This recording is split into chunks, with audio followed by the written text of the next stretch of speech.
दोस्तों आपका स्वागत है एक बार फिर से आप ही कि अपने चैनल सूरज कार गुरुजी में। मैं हूं सूरज कुमार, नवाबगंज उन्नाव उत्तर प्रदेश से। दोस्तों इस गाड़ी में दिक्कत, गाड़ी टोचिंग होकर दूसरी जगह से अपने पास आई हुई है। गाड़ी में प्रॉब्लम क्या थी, कस्टमर से हमने पूछा तो उनका कहना था कि हमारे पंप और इंजेक्टर ख़राब हो गए थे, तो नया सामान इनको या रिपेयरिंग बहुत ज़्यादा कॉस्टली पड़ रहा था, तो इन्होंने कबाड़ मार्केट से पंप और इंजेक्टर दूसरा ले लिया। जिस भी मिस्त्री ने सजेस्ट किया कि भैया पंप और इंजेक्टर नए से बेहतर है कि आप पुराना ला करके डाल दीजिए, सही रहेगा। पंप और इंजेक्टर नया लेके तो आ गए आफ्टर मार्केट और लगवा भी लिया इन्होंने। आइए दिखाते हैं लगवाने के बाद दिक्कत क्या आई। आइए गाड़ी में दिखाते हैं आप सबको, ध्यान दीजिएगा। इससे पहले जो मॉडल था जिसमें कॉमर्शियल थी उसमें डीआरवी वोल्ट नहीं था, डीआरवी वोल्ट नहीं था, पंप पे मैग्नेटिक यूनिट था। और ये जो दूसरा लेके आए हैं इसमें कॉमन रेल के ऊपर डीआरवी लगा हुआ है।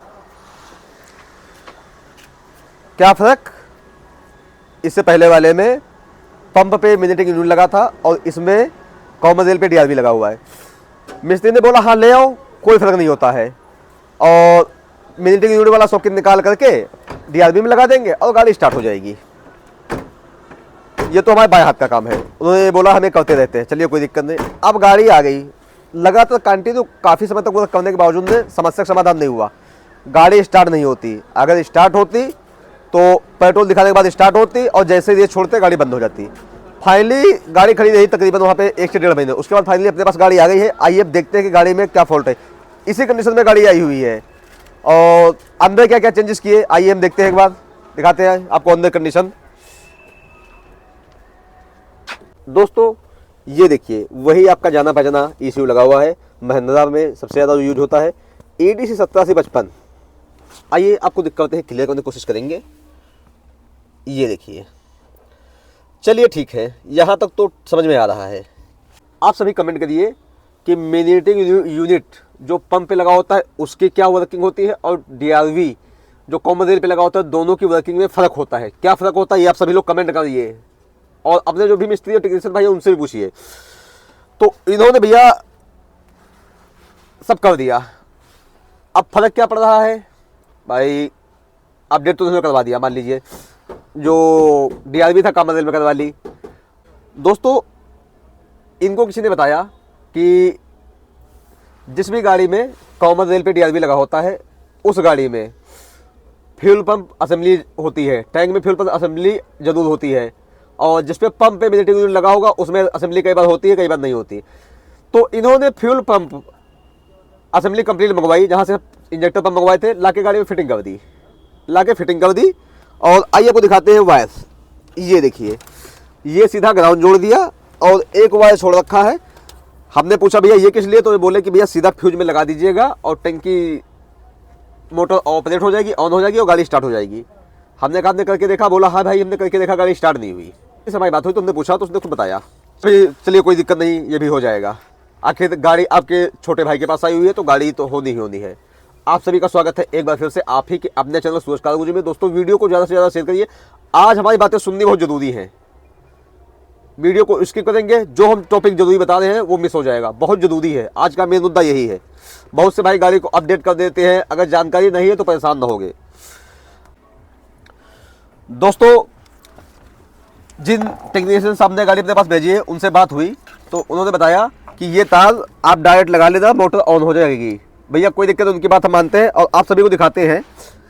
ये रहा ग्राउंड लगा रखा उन्होंने, हमने अपने टेस्टर का ग्राउंड इसमें लगा दिया, टेस्टर का ग्राउंड इसमें लगा दिया और ये पिन लगा दी। इसी की देखिए वोल्टेज में कोई दिक्कत नहीं, उन्होंने बताया है तो उनकी बात हम मानेंगे। और इससे पहले पहले इस वायर को इसी में लगाएंगे, किसी में भी लगा दीजिए। उनका कहना है कि सब में वोल्टेज आ रहा है, उनकी बात से हम सहमत हैं। और ये देखिए बिल्कुल सप्लाई आ गई, मोटर ने हमारा वॉश करना शुरू कर दिया और फ्यूल आ गया। दोस्तों आ गए हम गाड़ी के इंजन की केबिन के अंदर। इग्निशन ऑन करो। ये देखिए फ्यूल का प्रेशर बहुत जबरदस्त तरीके से, करो भैया स्टार्ट करो, फिर से करो, तो भी काम कर लिया। तो उनसे किसी ने बताया कि आप अगर ये चेंज कर रहे हैं तो इस कंडीशन में आपने पंप बदला है तो फायरिंग गार्डर बदल जाएगा। तो एक बार टाइमिंग आप मिला के देखिए, जैसे जिसमें पंप लगा होता है उसके अनुसार। तो उन्होंने मिस्त्री साहब ने उसके अनुसार की टाइमिंग मिला ली। मगर भैया फायरिंग गार्डर कहाँ से कंट्रोल होता है? ECU से। हर गाड़ी का जो फायरिंग कंट्रोल अब है ECU से कंट्रोल होता है। किन गाड़ियों का? जिसका पंप से सिंगल फ्यूल का पाइप निकल के भाई रेल के लिए आता है, एक ही पाइप, उसका जो भी टाइमिंग है पूरा ECU से ही कम्युनिकेट होता है, ECU से कंट्रोल होता है। पहले वाली गाड़ियों में जिन्हें पंप से, रोटरी पंप से 4 पाइप निकल के अलग अलग नोजल पे जाते थे, वो हमारे जो कंट्रोल होते थे वो कंट्रोल होते थे हाई प्रेशर पंप से। इतना करने के बाद उनकी समस्या नहीं समाधान हो पाया। फाइनली गाड़ी अपने पास आई हुई। अब हमने इतना काम कर दिया अपना वर्क। अब जो हमें समझ में आया प्रेजेंट टाइम में, इन्होंने यूनिट वाला पंप हटा के DRV वाला लगा दिया है। इस कंडीशन में इसका ECU चेंज करना पड़ेगा। जिस भी मॉडल में जाइलो में कॉमन पे DRV लगा होगा उस पे सीधा हमारा ECU चेंज हो जाएगा। कोई सॉफ्टवेयर काम नहीं करेगा, कोई हार्डवेयर काम नहीं करेगा।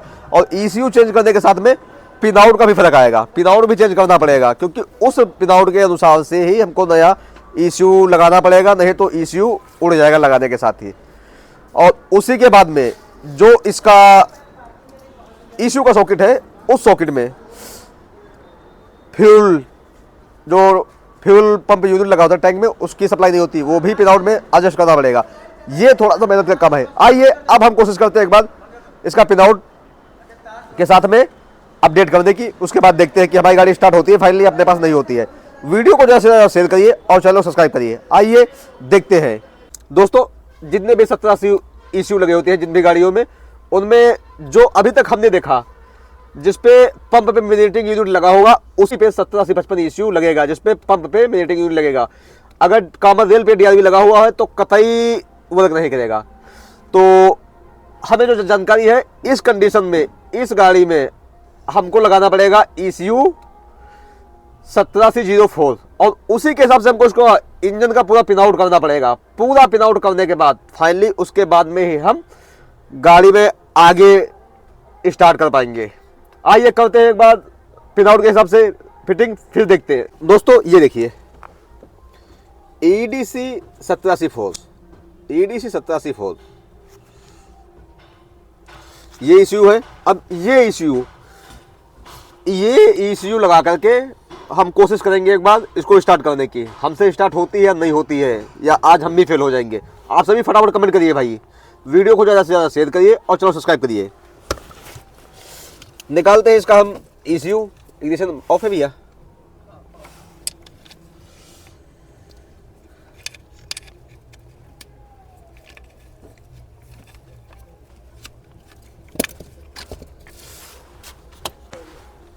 और दोस्तों ज़्यादा कुछ चेंजिंग हमें नहीं करनी पड़ेगी, क्योंकि पिन आउट थोड़ा बहुत अंतर होता है, नहीं तो बाकी 70-80-55 वाला कंप्लीट होता है। जिस मॉडल में ये गाड़ी है और उस कंडीशन में हमारा ECU में थोड़ी सी चेंजिंग करके हमारा वर्क हो जाएगा, कोई दिक्कत नहीं। फाइनली लगाते हैं अपना हम ECU EDC 8704, ये रहा। करेंगे हम अब सॉकेट को लगाएंगे इसमें और फिर देखेंगे क्या कंडीशन है, क्या आज हमसे काम होगा या हम भी फेल होंगे। अब हमको इसमें सप्लाई देनी पड़ेगी फ्यूल पंप असेंबली के लिए। बाकी पिन आउट हमारा जो चेंजिंग है वो तो कोई दिक्कत नहीं, वो कर ली है हमने। और फ्यूल पंप का आपको दिखाएंगे, क्योंकि जैसा कि फ्यूल पंप असेंबली हमारी कैसे वर्किंग रहती है और कैसे ऑपरेट होती है और कैसे उसका वायरिंग डायग्राम होता है। पास में लो भाई, दिखाओ। दोस्तों ये फ्यूल पंप का सप्लाई जो जहाँ से निकलती है फ्यूल पंप के लिए, ये हमने पिन आउट लगा दिया है अपनी तरफ से। जो भी सिर्फ इसी के बारे में सबसे ज़्यादा चर्चा करेंगे, ये देखिए हमने लगा दिया है। और अब ECU से इसमें ग्राउंड निकलेगा, ECU से ग्राउंड निकलेगा प्रोग्राम सब कुछ सक्सेसफुल होने के बावजूद। निकाल दिया ये हमने ग्राउंड को। और अब इस कंडीशन में हमको लगा दी इसमें रिले, हमको लगा दिए इसमें रिले का सॉकेट बेहतर काम के लिए, वर्क के लिए। आइए दिखाते हैं आप सभी को।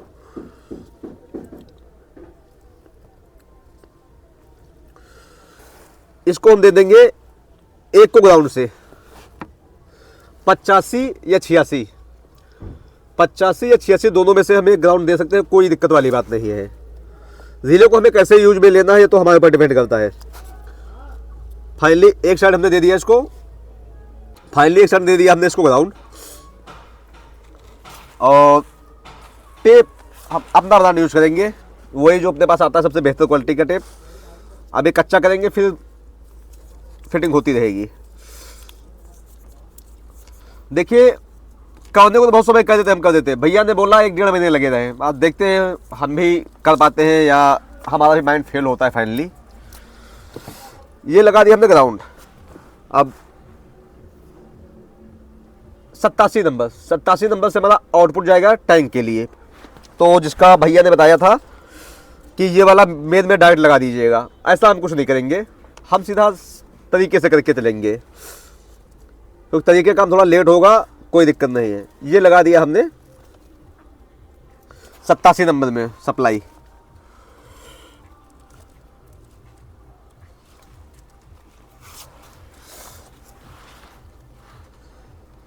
हल्का टेप करेंगे क्योंकि भाई सही से डालनी है वायरिंग।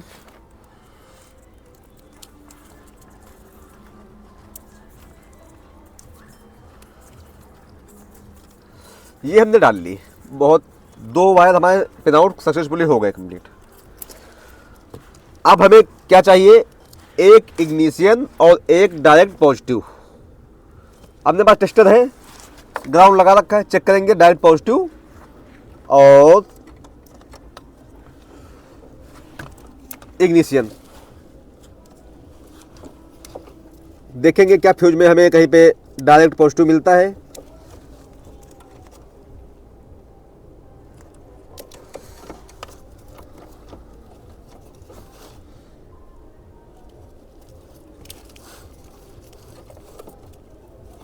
दोस्तों ये देखिए फाइनली हमें डायरेक्ट पॉजिटिव तो मिल गया। डायरेक्ट पॉजिटिव हमें मेन रिले से मिल रहा है। ये देखिए मेन रिले है, डायरेक्ट पॉजिटिव हमें यहाँ से मिल गया, कोई इशू नहीं है। मेन रिले का वाइट वायर है, बहुत ही ज़बरदस्त तरीके से हम लेंगे यही सप्लाई। और गाड़ी कंडीशन देखिए, ये देखिए ये साथ कस्टमर इसीलिए पैसे लगाने का राजी नहीं था। ये देखिए पूरा हाथ जा रहा, अभी देखना नीचे साथ दिखाई देगा हमारा। ये देखिए जादू, ये देखिए भाई जी, कस्टमर ने शायद इसीलिए ज़्यादा पैसे लगाने के डिसाइड नहीं किया। मगर भाई अपडेट के चक्कर में हमारे हिसाब से उससे ज़्यादा समय और पैसा लग गया होगा, जो हमें पर्सनल लगता है कि सस्ते के चक्कर में कि सस्ते में हो जाएगा। और बाकी हो सकता सामान भी ऐसे मिल गया हो, कोई बड़ी बात नहीं है। करते हैं यहाँ से हम एक छील के बाद जोड़ते हैं उसके। दोस्तों ये 30 नंबर को हमने जोड़ लिया है मेन रिले के डायरेक्ट सप्लाई से। और कलर कोड भी हमारा मैच हो गया, बहुत अच्छी चीज़ रही है। ये देखिए डायरेक्ट सप्लाई, और ये हमने बहुत अच्छी तरीके से जॉइंट मान लिया है। अभी वो पक्का करेंगे। फाइनली हमारे लिए चैलेंज भरा काम है इसको स्टार्ट करना, चैलेंज भरा, क्योंकि 1-1.5 महीने से गाड़ी खड़ी थी। और सब करने के बाद सभी लोगों ने क्या गलती करी, हमारे हिसाब से उसी ECM पे लगे रहे। और हमें जानकारी है कि इसमें हार्डवेयर काम ना सॉफ्टवेयर और हार्डवेयर दोनों काम नहीं करेगा।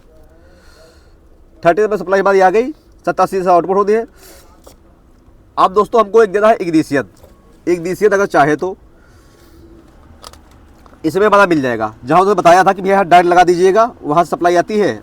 इग्निशियन हमारा इनमें से एक वोल्टेज में मिल जाएगा, कोई इशू नहीं। देखते हैं दोस्तों, जैसा कि आप सभी भाइयों को, जितने टेक्नीशियन भाई काम करते हैं उन सभी को मालूम है, यहाँ पे इग्निशन ऑन पे सप्लाई आती है। चेक करते हैं एक बार, हम चेक करते हैं हम। जैसा कि आप सभी टेक्नीशियन भाइयों को मालूम है कि यहाँ पे इग्निशन ऑन पे सप्लाई आती है। आइए देखते हैं एक बार हम। ये लगा लिया हमने वायर और करते हैं इग्निशन ऑन करो भैया। ये देखिए वोल्टेज हमारा आ गया इग्निशन ऑन पे। 1 वोल्टेज हम फ्यूज से ले लेंगे, और किधर से, जिधर से कि अगर कोई दिक्कत हो तो हमारा फ्यूज उड़ जाए। डायरेक्ट वाली सप्लाई नहीं लेनी हमें, डायरेक्ट वाली हमें कोई सप्लाई नहीं लेनी है। सप्लाई जिस साइड से फ्यूज पूरा प्रॉपर काम करे उस साइड में हमें सप्लाई जोड़नी है। आइए जोड़ के दिखाते हैं आपको। दोस्तों फाइनली इग्निशन भी हमने यहाँ से ले लिया। अभी टेप नहीं मारा आप सभी को दिखाने के लिए। इग्निशन भी हमने यहाँ से ले लिया, और अब ध्यान से एक बार फिर समझिएगा, धीरे रख के दिखा देते हैं आपको, जो आगे डायग्राम मिलेगा उसमें समझने में आपको दिक्कत ना हो। Direct positive input, output, input output, एक में ECM से ग्राउंड और एक में इग्निशन ऑन। दोनों में से किसी में भी वर्किंग में हो सकता है, हर मैन्युफैक्चरर अलग अलग यूज करता है, कोई दिक्कत नहीं। दोस्तों जैसा कि आप सभी भाइयों को मालूम है कि हमने ECU लगाया इसमें 17C04। अब दिक्कत क्या आ रही है, ये प्रोग्राम नहीं हो रहा, ये देखिए चेक इंजन लाइट ब्लिंक कर रही है, बहुत जबरदस्त तरीके से ब्लिंक कर रही है। अब ये प्रोग्राम नहीं हो रहा।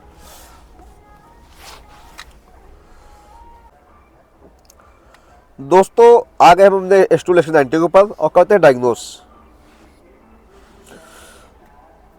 प्रोग्राम किया है हमने की को, तो प्रोग्राम सक्सेसफुल दिखा दिया है, मगर फॉल्ट क्या बन रहा है, ये फॉल्ट क्लियर नहीं हो पा रहे हैं।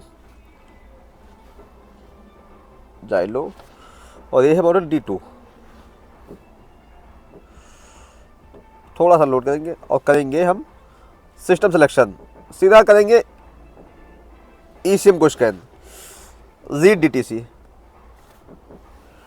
ये देखिए दोस्त 1832 अनफाइंड, मतलब क्या है भैया नहीं मालूम। चलिए कोई दिक्कत नहीं है।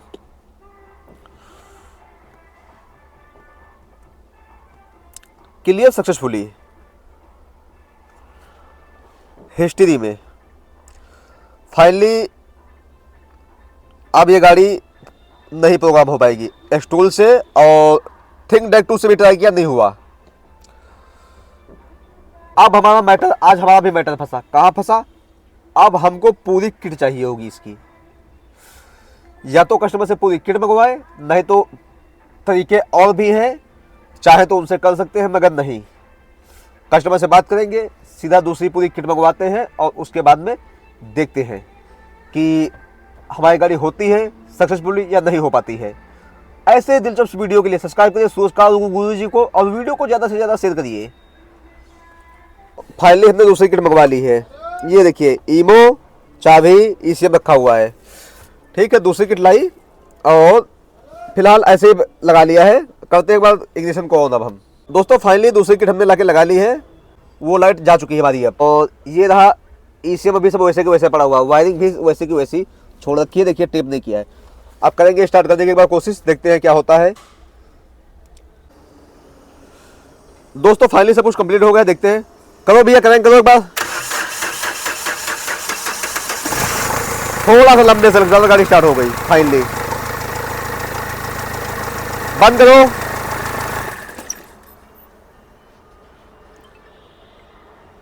फिर से स्टार्ट करो।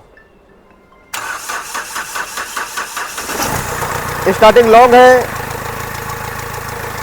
कोई दिक्कत नहीं। दोस्तों गाड़ी को सक्सेसफुली फाइनली हमने स्टार्ट कर लिया। क्या चेंज करना पड़ा? ECM किट और वायरिंग का पिन आउट। इसलिए कहते हैं कि इंजन में कोई भी चेंजिंग करने से पहले आपको ध्यान से सोचना है, समझना है, उसी के बाद कोई काम करना है। और जैसा किसी ने बताया कि भैया इसकी टाइमिंग चेक कर लीजिए, अलग से होती है पंप के हिसाब से। नहीं भैया, उन्होंने टाइमिंग भी कई बार खोली, इस चक्कर में वायरिंग चेक किया, सब कुछ जुगाड़ लगाया तो नहीं स्टार्ट हुआ। सक्सेसफुली अपने पास गाड़ी आई, हमने पिन आउट के हिसाब से बहुत जबरदस्त तरीके से स्टार्ट कर लिए। ये देखिए लॉन्ग स्टार्टिंग है, और ये देखिए बहुत जबरदस्त तरीके से, बहुत ही जबरदस्त तरीके से